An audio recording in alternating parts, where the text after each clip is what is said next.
Good morning! Dito ulit kami sa Vermosa. Pahinga muna ako, nawala ako. Hinabol ko yung dalawang lalaki. Pagod na pagod ako. Hindi ko pa kaya. Pagod. Nag-27 ako, pagod walwal.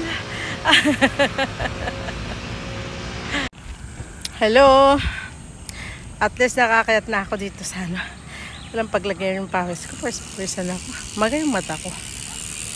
Yan. Wala naman ako. Yan. Nakailang beses na akong practice eh. Pangatlo ngayon na practice.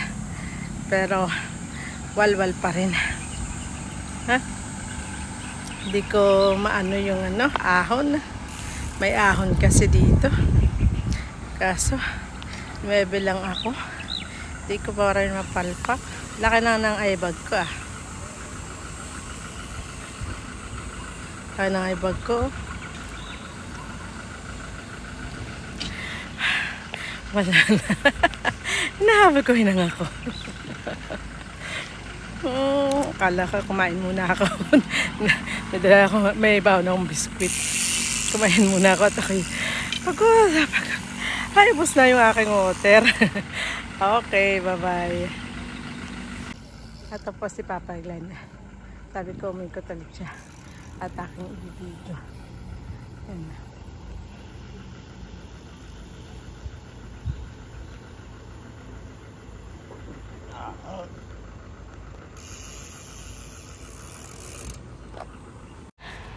Nakatatlong ikot na kami. Ay, hindi pa pala. Dalawa pa lang. Pero, yeah, grabe ang ano. Ang pagod. Pangatlo pa lang pala to. Kailangan kong tiisin sa sikat ng araw. Kasi, kailangan kong ma-build ang endurance ko. At, para hindi ako mapagod agad sa race. Yeah. Ay, pagod na tinamang pawis ko.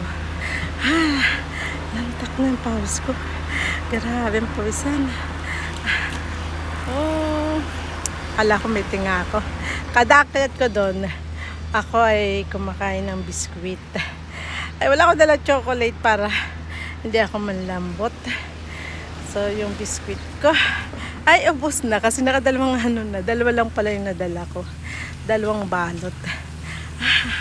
Alas 10 na ako makakauwi nito. Ayan na, bumili na ng water ang aking loving husband.